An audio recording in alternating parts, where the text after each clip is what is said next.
Everyone is familiar with Old Town Orange, with its antique shops and orange trees, the nationally ranked Chapman University nearby, and a plethora of classic cars. Yeah, I love Old Town Orange. Chapman University is inside Old Town Orange. I like that there's a lot of different variety. My favorite thing is how accessible everything is. It's a walkable town. Downtown Orange, because I'm an historian, so I love the historic buildings.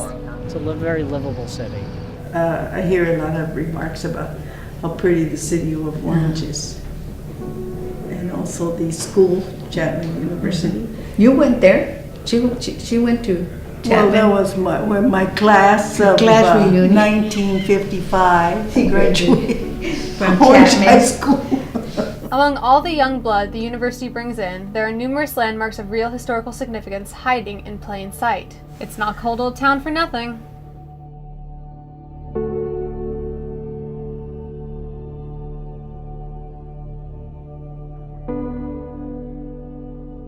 Hi, I'm Livi Dom, and I'm standing here at 544 North Cypress Street, just 6 blocks from Chapman University.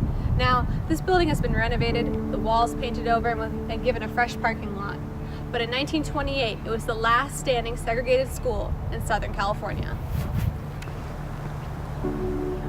It was the home to education and health care of the children of migrant workers and remained segregated until 1944. 50 years later, the building was purchased by Chapman University and renovated into a lab for the head of early human and lifespan research. But not many people know about the school or its historical significance.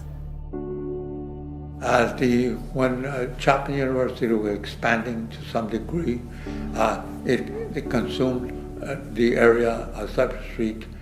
This is Leo Castro, a veteran of the Korean War and a lifetime resident of Orange County.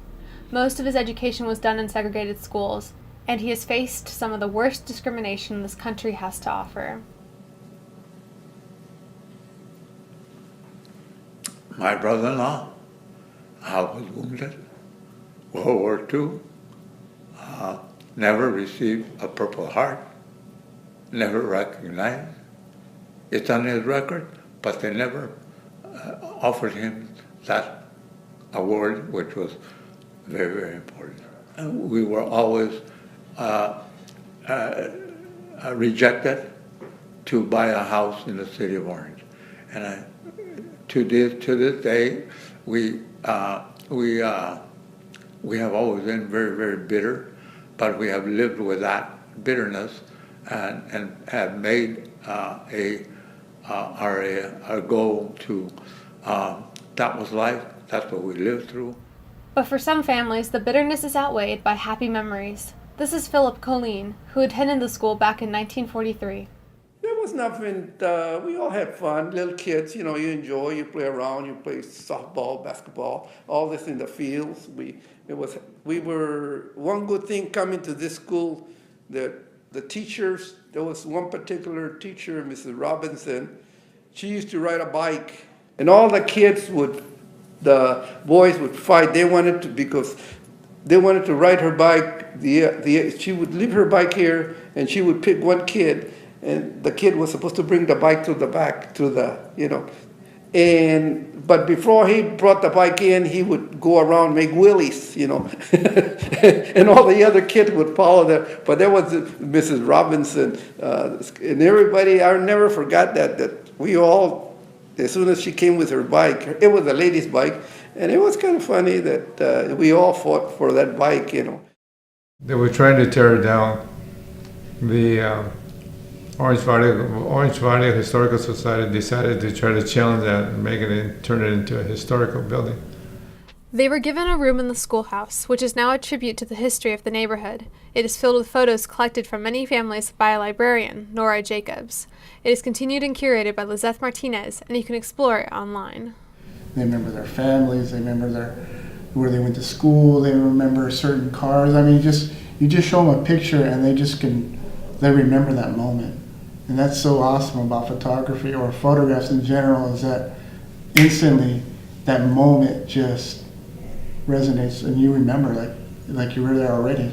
We never thought that this school was ever going to be preserved, And so it's good what Chapman has done to this school, this area here. I really like it because I've seen some in other cities and they're not as nice, you know. Done a beautiful job. I tell people, Beautiful. you just pass by and just The what is- landscaping It's in nice. itself, oh my goodness, Uh-huh. fantastic. Because Chapman, we restored a lot of their homes. You know, we buy the houses, we restore them, and then we put faculty and staff in them. It just has kept the neighborhood going.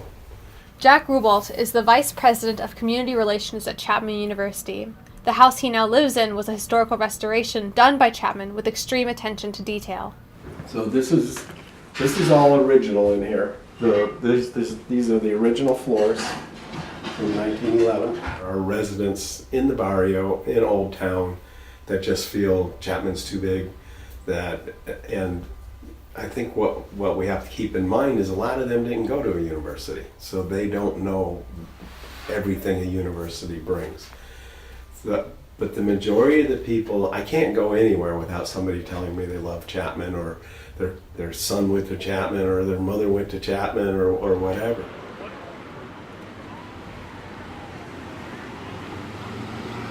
On a scale of 1 to 10, I know 0 about the history of Orange. Maybe a 4 or 5. 4? Probably about a 0. Oh, 4. Yeah, 3 or 4. Yeah. 1 or 2. I barely know anything about it. Although on the surface, Old Town Orange's tranquil and historic setting seems a mere novelty, it is truly born out of a desire to preserve the history that is rapidly vanishing from Southern California. So as far as our family or my family is concerned, we are Americans all the way. That's the end of my story. My generation and beyond not only needs to step up, but help preserve and learn about what's going on with their own history. You know, with especially the school. You know, I had no idea. We used to drive through here all the time. When I said, "Oh, that's the old school," but I didn't know anything about it. You know, or, "Oh yeah, that's where, you know, your grandma and grandpa had their store and this and that." And even though the family still owns it, I just didn't know the history of it. You know, and so by just kind of talking about it and asking questions and seeing pictures, then you get to realize the history of who you are. You know, and it's not only just me, but it's a legacy of this area, and it's a legacy of the city.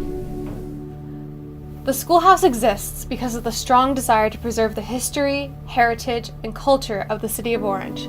The schoolhouse brought families together. No other city in Southern California has accomplished this kind of restoration, and that is what makes it so amazing. So the next time you're in a building, look around. You may find a piece of history and a story behind it. My name is Livi Dom. Thank you for watching.